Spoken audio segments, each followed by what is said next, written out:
करेंगे जो बेहद ही खास ये सेशन है।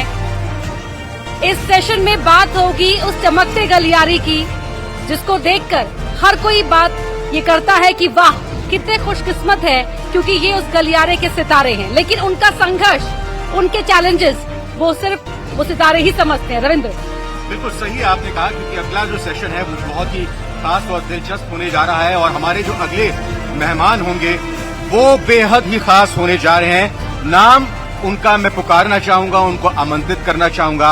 अहाना कुमार, आप हमें बस ज्वाइन करेंगी तो हम आपको बहुत जोरदार स्वागत के साथ आमंत्रित करना चाहेंगे।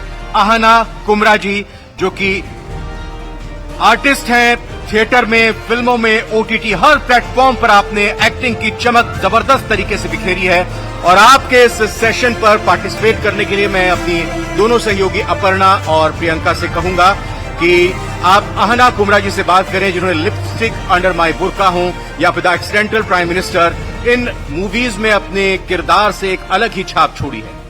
Over to you Priyanka and Aparna. Thank you Ravindra.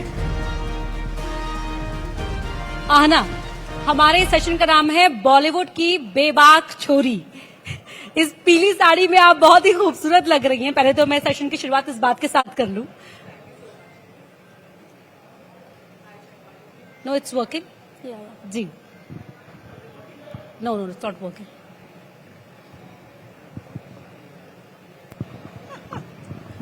Thank you so much. अक्सर हो जाता है लड़कियों के साथ ऐसा।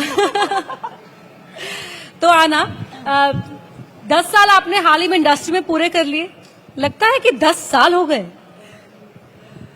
मुझे ऐसा बिल्कुल नहीं लगता, क्योंकि एक्चुअली मैंने इंडस्ट्री में मुझे लगता है 10 साल के ऊपर हो गए। एक्चुअली नॉट फिल्म इंडस्ट्री में, इन एक्टिंग, बिकॉज मैं थिएटर में 14 साल की उम्र से कर रही हूँ। तो मैं स्टेज पर पता नहीं कितने सालों से हूँ। तो मैं जब 14 साल की थी तो मैंने पहली बार अपना स्टेज का डेब्यू किया था और मैं आज भी स्टेज करती हूँ। आज भी मैंने अभी हाल ही में मैंने दिसंबर में जयरंगम, जो आपका थिएटर फेस्टिवल होता है जेकेके में, वहां पर एक बहुत ही प्यारा परफॉर्मेंस, हमारा एक नाटक है जो हम पिछले 12 सालों से कर रहे हैं और उस नाटक का नाम है सरसर सरला और मकरंद देशपांडे उसके निर्देशक हैं, उसमें एक्टर भी हैं, राइटर भी हैं। और हम लोगों ने दिसंबर की ठंड में जेकेके में एक परफॉर्मेंस किया था जहां पर 1100 लोग आए थे, 11 से 1200 लोग आए थे और आउटडोर हम लोगों ने परफॉर्म किया था और एक इंसान वहां से हिला नहीं। तो I think it was 8 degrees and it was very cold और मुझे याद है कि कोई नहीं हिला था। तो ये थिएटर का कमाल है और थिएटर का जादू है। बड़ा टफ चैलेंज होता है। यहाँ पर जो लोग हैं सभी के मन में सवाल जरूर होगा। मेरे भी मन में एक सवाल है, आपकी खूबसूरती और फिटनेस का राज कौन कौन जानना चाहता है? सभी जानना चाहते हैं शायद। आकांक्षा को पता है। तो मैं जब भी जयपुर आती हूँ मैं कल्ट फिटनेस जाती हूँ क्योंकि मैं हमेशा मुझे एक्चुअली मैं बहुत ट्रैवल करती हूँ और मैंने एक चीज अपनी माँ और अपनी बहन से सीखी और वो है कि बेधड़क खाओ जो खाना है, जो मन करे खाओ, लेकिन सुबह उठ के कसरत जरूर करो, सूरज को देखो, कसरत करो। मैं जब भी कहीं भी जाती हूँ, स्पेशली पैन इंडिया, हमेशा मुझे मेरे होटल के बगल में एक पार्क या कोई वॉकिंग पाथ मिल जाता है तो मैं 5 किलोमीटर भाग लेती हूँ या मैं कसरत कर लेती हूँ। तो कभी जब भी मैंने ये लोगों से सुना है कि नहीं हमें कसरत का समय नहीं मिलता, तो मैं हमेशा बोलती हूँ कि नहीं समय मिलता है, लेकिन आप नहीं दिए। कल से कसरत शुरू। प्रियंका, ये हम दोनों के लिए भी है। आना, एक और बात, क्योंकि जितना भी आपके बारे में पढ़ा, देखा, टीवी पर आपको, ओटीटी प्लेटफॉर्म पर देखा, थिएटर की ऑडियंस आपको निराश नहीं करती, आपने खुद जिक्र किया, लेकिन जयपुर से आपका एक खास अटैचमेंट है और आजकल जयपुर का आना जाना कुछ ज्यादा ही हो रहा है, फ्रीक्वेंटली हो गया, क्या वजह है? जयपुर एक बहुत ही खास शहर है मेरे लिए, क्योंकि मैंने जब भी अपने करियर में कुछ भी शुरुआत की है हमेशा जयपुर से ही की है। चाहे वो मेरा पहला प्ले हो जहां मैंने आउटडोर किया था, वो मैंने जेकेके में परफॉर्म किया था जयरंगम में 2012 में, और उसके बाद फिर मैं यहाँ पर खेल कबड्डी, आप सवाई मानसिंह करके जो यहाँ पर स्टेडियम है, मैं यहाँ पर कबड्डी को होस्ट करने आई थी। तो मैंने काफी चीजों की शुरुआत जयपुर से की है और राजस्थान से की है और मुझे इस प्रदेश से बहुत लगाव है, मुझे यहाँ के लोगों से बहुत लगाव है। और अब क्योंकि मेरा आना जाना इसलिए है क्योंकि मैं और एक बहुत ही यहाँ की नामचीन डिजाइनर है, उनका नाम है गजल मिश्रा, हम दोनों ने एक साथ एक क्लोथिंग ब्रांड शुरू किया है जो ई-कॉमर्स में हम लोगों ने स्टार्ट किया है और पिछले हफ्ते उसका लॉन्च था और उस ब्रांड का नाम है राह जयपुर। और काफी मित्र, काफी दोस्त आए थे हमारी लॉन्च को हमारे साथ सेलिब्रेट करने के लिए, और बहुत अच्छा लगा क्योंकि इस तादाद में लोग आए थे हमारे ब्रांड को सेलिब्रेट करने के लिए। हमें उसके लिए बहुत कॉम्प्लीमेंट्स मिले। और हाल ही में मैंने अपने क्लोथ्स, इनफैक्ट मैं अभी टर्की गई थी और मैंने अपने सारे कपड़े टर्की में पहने थे, और वहां पर मुझे लोग रोक रोक के पूछ रहे थे कि आपने कहाँ से लिया, ये कहाँ से पहना है, ये कहाँ से लिया है। तो आपको एक खुशी मिलती है क्योंकि आपको ऐसा लगता है कि यार कुछ तो सही कर रहे हैं, हम सही राह पे ही चल रहे हैं। तो मेरा आना जाना लगा रहेगा। राज्यवर्धन सिंह राठौर जी अभी थे यहाँ पर, उन्होंने कहा भी इस बात को लेकर कि हम तमाम जो लोग हैं जो आके यहाँ काम करना चाहते हैं, निवेश करना चाहते हैं, उन सबको बुलाते हैं और कहते हैं कि देखिए ये आपके लिए एक अलग तरह का एक्सपीरियंस होगा, जरूर आइए। नहीं, इनफैक्ट मैं बहुत खुश थी कि सर ने जो कहा मैं बहुत गौर से सुन रही थी, क्योंकि उन्होंने कहा कि as an entrepreneur, as a woman entrepreneur, अगर आपको स्टेट से सपोर्ट मिलता है, एक तो आई फील कि women should really come out and be entrepreneurs. हम लोगों को किसी के लिए काम करने की कोई जरूरत नहीं है, हम लोग को आकर actually we should be entrepreneurs. And और as an actor I have seen कि जब आपके पास एक ब्रांड वैल्यू होती है, सो इट्स वेरी इंपॉर्टेंट कि आप उस ब्रांड वैल्यू पर you build upon something. And मेरा हमेशा से ऐसा था कि मुझे कुछ ओन करना था।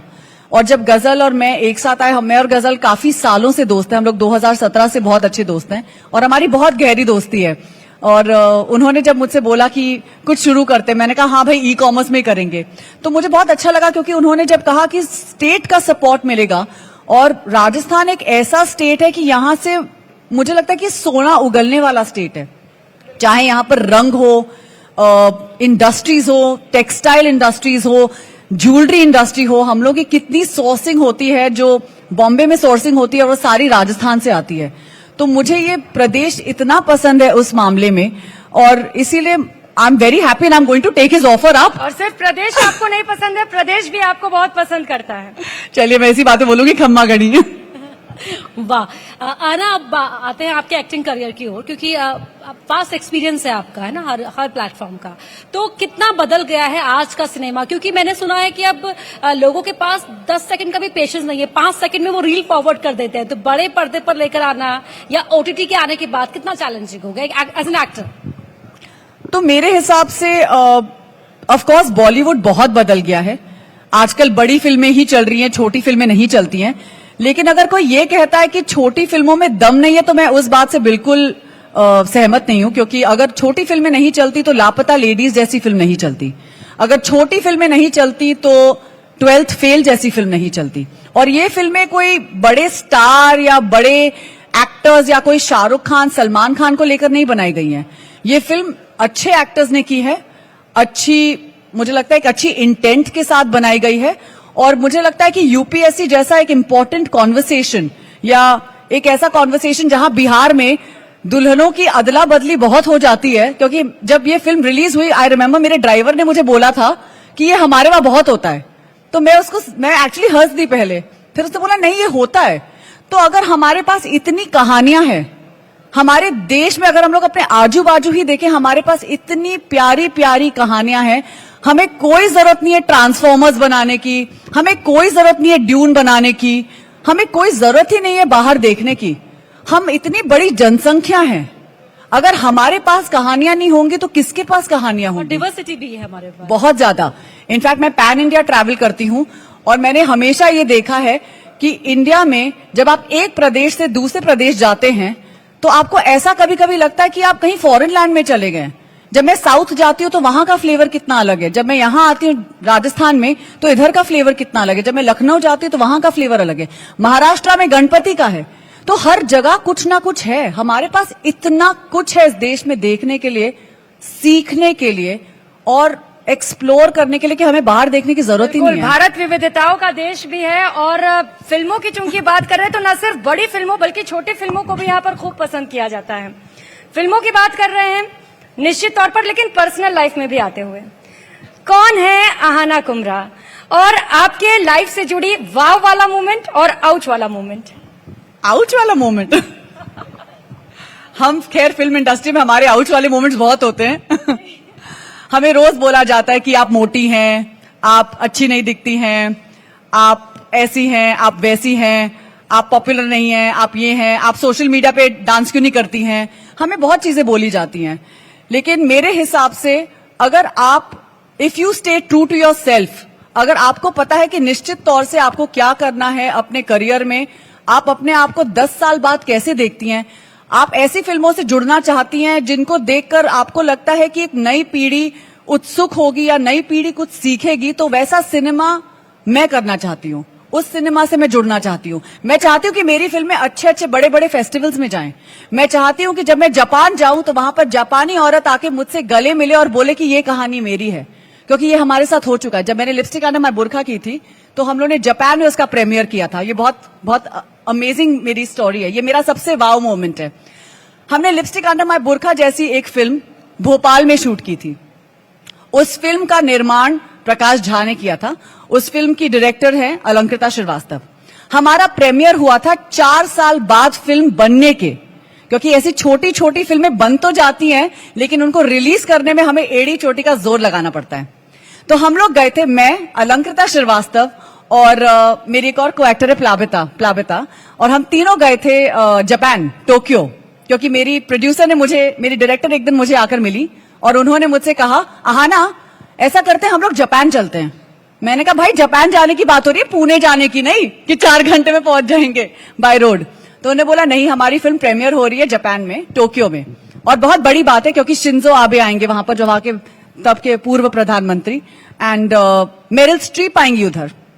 तो ये सुनकर हर एक्टर खुश होता है, क्योंकि अगर आपकी कोई छोटी सी भी फिल्म एक बड़े से फिल्म फेस्टिवल में जाती है और आप एक ऐसे एक्टर है जहां पर भाई हम शाहरुख खान की बेटी नहीं है, ना हम बॉनी कपूर की बेटी हैं, हम जहां पर भी आए अपने बलबूते पर आए हैं, अपने दम पर आए हैं, तो ये उखाड़ना बहुत बड़ी बात होती है। बॉलीवुड जैसी किसी की बेटी या किसी की बहन होना हेल्प करता बिल्कुल हम किसी के चाचा ताई मासी वो सब नहीं है, हम किसी के नहीं है, हम अपने बलबूते पे अपने दम पर आते हैं, इस इंडस्ट्री में काम करते हैं।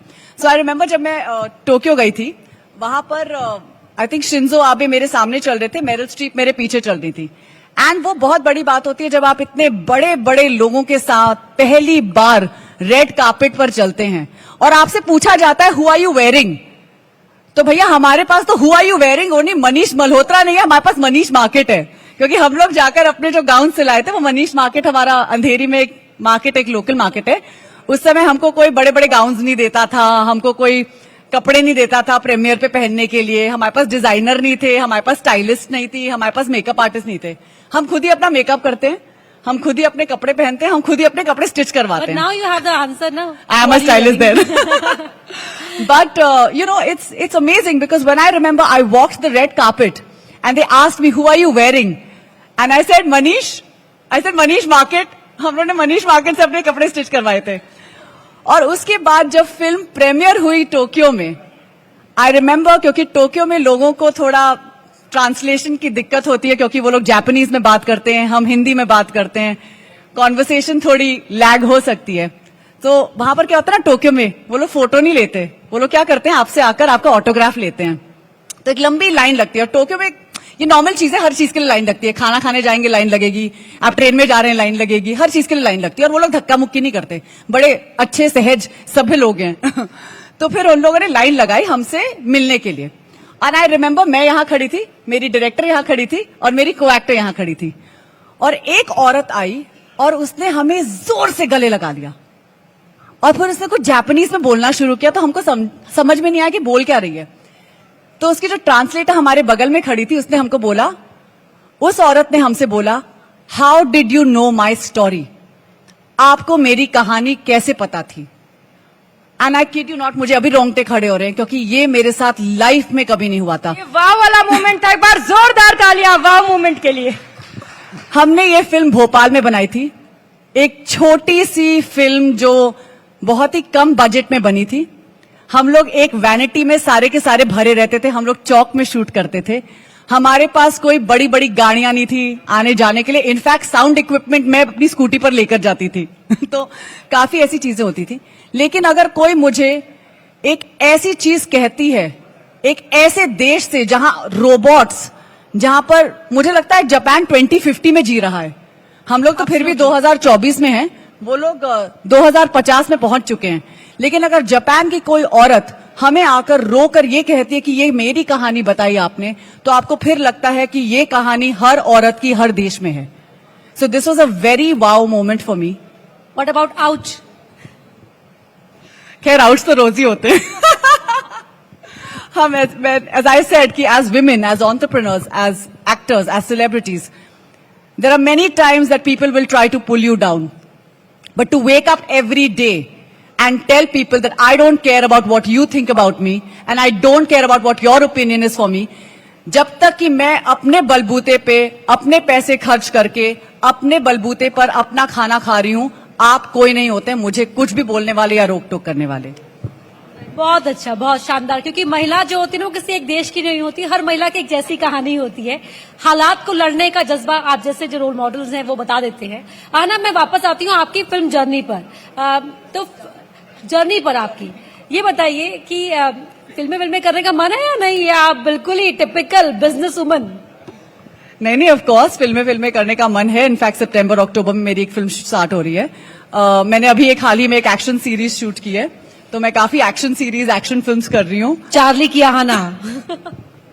इनफैक्ट मुझे गन्स वन्स के बारे में कुछ पता ही नहीं था. मैंने अब इतनी सारी एक्शन फिल्म्स और इतनी एक्शन मूवीज करनी शुरू कर दी हैं कि मैं विद्युत जामवाल या कोई ऐसे एक्टर्स के साथ काम कर रही हूँ. एक है कबीर सिंह दुहन करके जो साउथ में, अभी उनके साथ मैंने काम किया हाल ही में. इतनी सारी गन्स और बड़ी बड़ी स्टेन गन्स और पता नहीं फलान डिमकान सब चीजों के साथ शूट कर रही हूँ.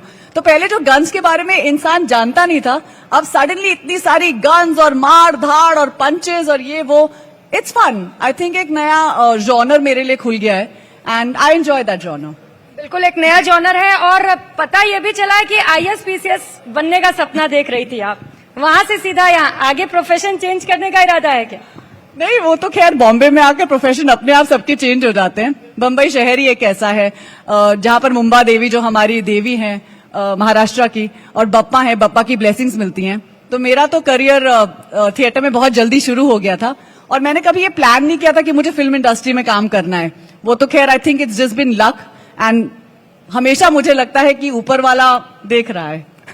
बिल्कुल अलग तरह का परिवेश था, आपकी जो फैमिली अपब्रिंगिंग रही वो बिल्कुल अलग तरह की थी. ऐसे में 14 साल की आहाना को थिएटर के गलियारे तक किसने पहुंचाया? एक्चुअली हम लोग स्कूल में थे और मेरी पृथ्वी थिएटर, अगर आप लोग जानते हैं पृथ्वी थिएटर बम्बई में, पृथ्वी थिएटर एक बहुत ही वेल नोन फैमिली. हाँ जी. तो वहां पर संजना कपूर वर्कशॉप्स करती हैं और हम लोग की वर्कशॉप होती है समर टाइम एट पृथ्वी. तो जब हम लोग, मैंने 2 साल स्कूलिंग बॉम्बे में की थी, तो मेरी स्कूल फ्रेंड्स ने एक दिन मुझसे बोला, यार छुट्टियां हो रही हैं, अभी कॉलेज स्टार्ट करेंगे. तो बॉम्बे में क्या होता है ना, 10+2 नहीं होता है. बॉम्बे में स्कूल होता है और उसके बाद स्ट्रेट आपको जूनियर कॉलेज उसमें दाखिला लेना पड़ता है. तो कॉलेज ज्वाइन करने से पहले मेरे पास 2 महीने थे, तो उसमें मैंने शामक दावर का ट्रूप ज्वाइन कर लिया था और उसमें मैंने थिएटर करना शुरू कर दिया था. तो नीरज कबीर के साथ मैंने अपना पहला नाटक किया था, वो हम लोगों ने पृथ्वी में किया था. और मेरा पहला एक्टिंग सर्टिफिकेट मुझे शशि कपूर जी ने दिया था. वाओ, तालियां हो जाए इस बात पर. प्रियंका कुछ पूछना चाह रही हैं? और जिस तरीके से सुन रहे हैं, बेबाक अंदाज में अपनी सारी बातों को रख रही हैं और आपके लाइफस्टाइल को सुन के इंटरेस्ट बढ़ता जा रहा है. बचपन में भी ऐसे ही शरारती थी आप? कुछ तो अनोखा किस्सा रहा होगा जरूर. एक्चुअली नहीं, हम लोग 3 हैं भाई बहन और मेरी बहन मुझसे 1 साल बड़ी है और मैं मंजली हूं और मेरा भाई सबसे छोटा है. मेरी बहन in fact she is heavily into fitness और वो हर चीज में अव्वल दर्जे पर आती थी. तो लमाटने में क्या होता था, मैं लमाटने स्कूल में थी, लमाटने गर्ल्स कॉलेज, और उसमें ऐसा होता था कि मेरा तारे जमीन पर होता था. क्योंकि जैसे शिवानी, मेरी सिस्टर का नाम शिवानी है, जैसे वो अगली क्लास में जाती थी सडनली मैं आ जाती थी और मेरी टीचर्स बोलती थी, अरे अरे तुम शिवानी की बहन हो, इसमें तुम कैसे फिसड्डी हो गई. हिंदी में फेल, इंग्लिश में फेल, हर चीज में fail. I was very very bad in studies. लेकिन जब हम बम्बई शिफ्ट हुए तो I don't know what happened, may be मुझे हवा लग गई थी बम्बई की या कुछ भी है. मेरी बहन वेलिम स्कूल में चली गई थी क्योंकि उसको बम्बई समझ में नहीं आया था. एंड पहली बार मेरी माँ ने मुझसे पूछा था, क्या तुम वही स्कूल में जाओगी जहां तुम्हारी बहन जा रही है? और मेरे पास हिम्मत आई थी, मैंने कहा बिल्कुल नहीं, मैं नहीं जा रही जहां वो जा रही है, क्योंकि मुझे पूरी लाइफ उससे कंपेयर किया गया है. एंड पहली बार मुझे अपॉर्चुनिटी मिली है कि मुझे कंपेयर नहीं किया जाएगा. तो मैंने बेबाक बेधड़क होना बम्बई में सीखा है और मैं हमेशा बॉम्बे को बहुत सल्यूट करती हूँ, बिकॉज वो एक ऐसा शहर है जहां पर अगर आप 2 रुपए के साथ भी आते हैं तो मुंबा देवी आपको बहुत देती है. बम्बैया सूट्स यू हाँ मुंबईया फुल्ली सूट्स मी आना एक और बात, क्योंकि लखनऊ से हैं आप, लखनऊ और राजस्थान दोनों ही अपनी मेहमान नवाजी के लिए मशहूर है। जयपुर जब आती हैं तो क्या नजर रहती है कि क्या खाऊंगी यहाँ पहुंचकर सबसे ज्यादा? घेवर और कचौड़ियाँ। अरे वाह, क्या बात कर दी आपने। पर मुझे बहुत अच्छा लगता है यहाँ का खाना। इनफैक्ट मैंने काफी शूट किया है ऑल ओवर राजस्थान में। अभी हाल ही में जैसलमेर गई थी और मैंने जैसलमेर में पहली बार सैंड ड्यून्स में गाड़ी चलाई और मैं तनोत माता के मंदिर गई थी और मुझे पता ही नहीं था कि तनोत माता के मंदिर की कहानी कितनी खूबसूरत है। और वहां से फिर हम लोग जैसलमेर बॉर्डर गए थे और मैंने गाड़ी चलाई थी from the sand dunes into the Tanot Mata, like तनोत माता के टेम्पल से। फिर वहां से हम लोग बॉर्डर गए थे जो 20 किलोमीटर दूर है। और जब मैं देखती हूँ हाउ ब्यूटिफुल राजस्थान इज, और वो एक स्ट्रेट रोड है, वहां पर आपको कोई आदमी नहीं मिलेगा, कोई इंसान नहीं मिलेगा, सिर्फ ऊंट मिलेंगे और आपको भेड़ बकरियां मिलेंगी और आपको 2-3 गाय भैंसे मिलेंगी और इतने बड़े बड़े गिद्ध। मैंने लाइफ में इतने बड़े बड़े गिद्ध नहीं देखे जितने मैंने यहां देख लिए हैं। तो इतना कुछ है इस प्रदेश में देने के लिए। I love Jaisalmer, I love Bikaner, और यहाँ का खाना कुछ अलग ही है। पता नहीं इधर क्या स्वाद है। या तो फिर आप बीकानेरी नमकीन खा लीजिए, या तो फिर आप वहां जाकर, बीकानेर में एक बहुत ही अच्छे जूस वाला है, आई डोंट रिमेम्बर, कोई शरबत वाले हैं जो वहां पर शरबत बेचते हैं, he is very well known. और जब मैं राजस्थान आती हूँ, जब भी आती हूँ, चाहे एक दिन के लिए आऊं, मुझे एलएमबी जाकर, घेवर लेकर या रावत जाकर, कचौड़ियां लेकर, मेरे ऑलरेडी आ गए, मैसेजेस आ गए, कचौड़ियों के बिना मत आना। प्रियंका, मेरा भी प्लान सेट है कि आज इवेंट के बाद हम भी जा रहे हैं इवेंट के खाना बाद हम खाने। वही खाने जा रहे हैं। आना एक और सवाल, प्रियंका आपके पास सवाल है, मैं आऊंगी बिल्कुल, लेकिन अपना राजस्थान इतना खूबसूरत है कि सबको अपना बना लेता है, इसमें कोई डाउट नहीं है। बहुत सारी जगह है एक्सप्लोर करने के लिए। वो बेस्ट जगह जहां सबसे ज्यादा एंजॉय किया आपने? सबसे ज्यादा एंजॉय किया है, खैर जयपुर में मैं बहुत एंजॉय करती हूँ, लेकिन मुझे बीकानेर बहुत पसंद है। और बीकानेर में एक हवेली है जो बहुत ही प्यारी है और बहुत एक्लेक्टिक सी हवेली है, और हम लोग वहां जाकर हम लोगों ने अपनी न्यू ईयर्स की पार्टी की थी। लेकिन मुझे यहाँ की सर्दियां बहुत पसंद हैं, क्योंकि यहाँ पर जो सब्जियां मिलती हैं सर्दियों के समय, एक वो तो केर सांगरी की एक सब्जी होती है, जी जी, वो बहुत टेस्टी लगती है मुझे, और हम लोगों ने, मैंने कभी लाइफ में नहीं खाई थी वो, काफी फेमस है राजस्थान। हाँ, और वो आई थिंक आपके विंटर्स में बहुत बनती है। तो यहाँ पर कुछ सब्जियां हैं जो हमारे वहाँ पता ही नहीं है लोगों को। और गट्टे की सब्जी, हाँ, गट्टे की भी सब्जी बहुत अच्छी होती है। तो ये सब मुझे बड़ा मजा आता है। मुझे लगता है कि मैं अगर यहाँ पर कुछ ज्यादा दिन रहूंगी तो शायद 10 किलो तो बढ़ के जाएगा। नहीं, लेकिन आप तो फिटनेस भी ध्यान रखती हैं। ना मैं अब वापस आपके फिल्मी करियर पर आती हूँ। लगता ही नहीं कि 7 साल हो गए लिपस्टिक अंडर माय बुर्का को, है ना? 7 साल हो गए शायद। 7 साल हो गए हाँ। लिपस्टिक अंडर माय बुर्का को। लेकिन एक और फिल्म काफी चर्चाओं में आई थी, द एक्सीडेंटल प्राइम मिनिस्टर। जो उस रोल के लिए आपने कैसे तैयार किया खुद को, मेंटली भी, और आपका पूरा अपीयरेंस? क्योंकि मैंने आपको सुना था कि आपने कहा कि स्क्रीनिंग के वक्त लोग आपको पहचान नहीं रहे थे, कितनी इतनी अलग दिख रही थी आप। एक्चुअली जब the accidental prime minister shoot हुई थी तो मुझे प्रियंका गांधी का रोल मिला था, और जब मुझे ऑडिशन के लिए बुलाया गया था तो हंसल मेहता जो काफी वेल नोन डायरेक्टर हैं, उन्होंने स्कैम करके एक बहुत ही इंटरेस्टिंग सीरीज बनाई है, और अभी हाल ही में उन्होंने स्कूप करके एक सीरीज बनाई थी नेटफ्लिक्स के लिए।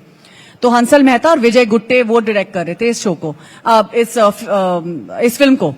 और जब मुझे उन लोगों ने बोला कि आपको प्रियंका गांधी के रोल के लिए बुलाया गया है, तो 2 मिनट के लिए मुझे लगा कि मुझे क्यों बुला रहे हैं, क्योंकि मैं तो उसकी तरफ बिल्कुल नहीं दिखती हूँ। तो जब, और उस समय आई थिंक दिस इज 2015 जब इसकी फिल्म की शूट हुई थी, और उस समय प्रियंका गांधी बहुत कम दिखती थी, उनके कोई इंटरव्यूज नहीं थे यूट्यूब पर, उनके बारे में कुछ था ही नहीं ऑनलाइन। तो रिसर्च में मुझे बड़ी दिक्कत हुई थी, क्योंकि मैंने एक उनका इंटरव्यू देखा था जो बरखा दत्त ने किया था, and it was a sit down interview outside in her house in a garden, और वो लोग बैठी थी दोनों, और उन्होंने जो बातें की थी वो पूरा इंटरव्यू मैंने एकदम ढंग से अच्छी तरह से देखा। और जब मैं ऑडिशन के लिए गई, क्योंकि ऑडिशन में उन लोगों ने मुझे स्क्रिप्ट नहीं दी थी, तो जब उन लोगों ने मेरा ऑडिशन किया तो उन्होंने वही इंटरव्यू शूट किया। तो बिकॉज क्योंकि मैंने वो इंटरव्यू देख रखा था, तो वो पूरा इंटरव्यू मैंने अपने ऑडिशन में किया।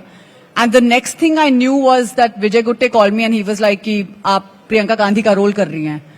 एंड जब उन्होंने मुझे पहली बार वो विग में डाला और पहली बार वो खादी की साड़ी पहनाई, तो एक अलग ही फीलिंग आती है जब आप उस किरदार में घुसते हैं पहली बार।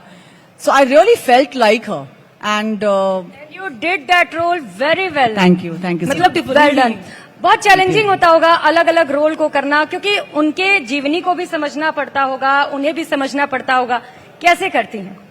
आई थिंक अगर आप एम्पथेटिक हैं अपने कैरेक्टर को लेकर तो आप उस रोल को अच्छी तरह से जी सकते हैं। फिल्मों में थोड़ा अलग होता है क्योंकि फिल्मों में आपको वर्कशॉप का, आई थिंक वर्कशॉप के लिए कुछ 10 दिन मिलते हैं, 5-10 दिन, और उसके बाद फिर आप उस रोल को शूट करना शुरू करते हैं या उस फिल्म को शूट करना शुरू करते हैं। लेकिन फिल्मों को हमेशा हम लोग जैसे शूट करते हैं, कभी ये सीन लग गया, कभी वो सीन लग गया, it's never chronologically shot, it's always shot in fragments and then put together.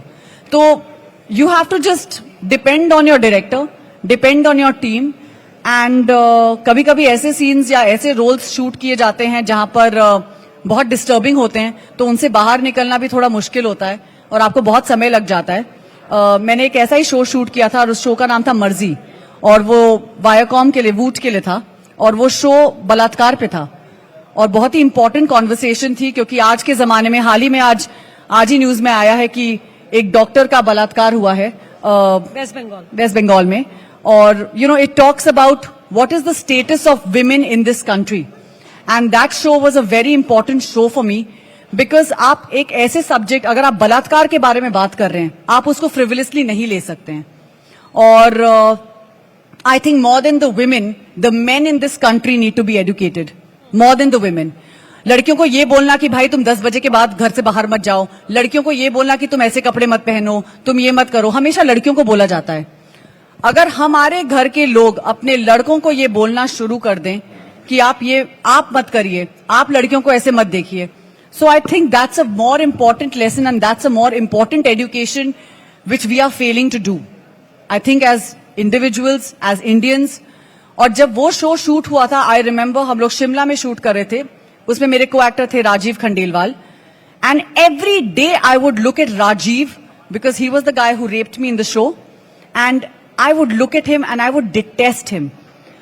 लेकिन आपको उससे बाहर निकलना पड़ता है, because by the end of the day आपको ये रियलाइज करते हैं आप कि you know he is playing a character, it is not him, but these things can really disturb you. Like ये चीजें आपको काफी डिस्टर्ब करती हैं एज एक्टर्स, बिकॉज हम लोग इतने फ्रिवलेसली आजकल न्यूज में छाप देते हैं, इसका बलात्कार हो गया, 3 साल की बच्ची का बलात्कार हो गया, ये हो गया, वो हो गया। मैं कभी कभी सोचती हूँ कि ये लोग जो बलात्कार करते हैं, क्या इनके घर में माँ बहनें नहीं है, या इनके बच्चे नहीं होते हैं? ये क्या सोच के किसी बच्ची या किसी औरत का बलात्कार करते हैं? So these things are very disturbing, और जब आप ऐसे किरदार प्ले करते हैं, it's very difficult to get out of it, but as actors we have to learn how to switch on and switch off. Absolutely. Aahna, एक और बात, पार्टीज का जिक्र किया था आपने, न्यू ईयर पार्टी का, क्या आपको लगता है कि आहना ज्यादा कंफर्टेबल पोजीशन पर होती है अगर आहना बॉलीवुड पार्टीज में जाती? बिल्कुल नहीं। आप जाती नहीं या आप कंफर्टेबल नहीं होती? नहीं, मैं बहुत कम जाती हूँ, और बॉलीवुड में मेरे बहुत ऐसे दोस्त हैं, मैं जब भी जाती हूँ बच्चे बॉलीवुड में एक्चुअली मैं जब बॉलीवुड की पार्टीज में जाती हूँ, मैं सिर्फ अमिताभ बच्चन की पार्टीज में जाती हूँ या शाहरुख खान की पार्टीज में। मैं बहुत कम बॉलीवुड पार्टीज में जाती हूँ, क्योंकि बच्चन साहब एक ऐसे इंसान है, अगेन अनदर वाओ मोमेंट। मैंने पहला अपना शो मिस्टर अमिताभ बच्चन के साथ किया था, और उस शो का नाम था युद्ध, जो 2014 में हमने शूट किया था। और पूरे शो के दरमियान, शूटिंग के दरमियान, उन्होंने मुझे मेरे कैरेक्टर के नाम से बुलाया था। तो मेरे कैरेक्टर का नाम था उसमें तरुणी, तो वो मुझे पूरे टाइम सेट पे भी तरुणी बोलते थे, और वो मेरा पहला शो था। तो मुझे लगता था कि बच्चन साहब को शायद मेरा नाम ही नहीं पता है, तो मैंने उनको कभी करेक्ट करने की कोशिश भी नहीं की। तो मैंने कहा forget it, as far as वो मुझे बुला रहे हैं, बस मेरे लिए वही काफी है। बर्थडे भी विश करते हैं हमेशा 12 बजे सबसे पहला मैसेज मेरे इनबॉक्स में आता है श्री अमिताभ बच्चन जी का, और दूसरा मैसेज आता है श्री नसीरुद्दीन शाह जी का। वाह। और शाहरुख खान का आपने जिक्र किया कि शाहरुख खान की पार्टी में जाना चाहेंगी, क्यों या जाती हैं वहां पर? क्योंकि वो लोग ऐसे हैं कि आपको दरवाजे तक छोड़ने आएंगे। बच्चन साहब की पहली दिवाली पार्टी, आई रिमेम्बर, उन्होंने मुझे अपनी दिवाली पार्टी पे बुलाया था, और मैं रिक्शे से गई थी, क्योंकि उस समय कार भी नहीं थी, तो मैं रिक्शे से गई थी, और उन्होंने मुझसे बहुत प्यारी तरह, और आप इमेजिन, आप बच्चन साहब की पार्टी में जा रहे हैं, आप किस किस से मिलेंगे वहां पर? आप शाहरुख खान, अनिल कपूर, इतने बड़े बड़े नामों के बीच में आप छोटे से कोई टैडपोल से, आप उन लोगों के बीच में, मतलब वो आपसे पूछ रहे हैं कि आपने खाना खाया, तो आप ये 2 मिनट हो जाते हैं कि मुझसे ऐश्वर्या राय क्यों पूछ रही है कि मैंने खाना खाया, so it's very surreal to be in that space. आपको छोटे से हम बिल्कुल नहीं कहेंगे, क्योंकि अपने दम पर आप यहाँ तक पहुंची हैं, और इसके लिए एक बार जोरदार तालियां हो जाए आहना कुमरा जी के लिए।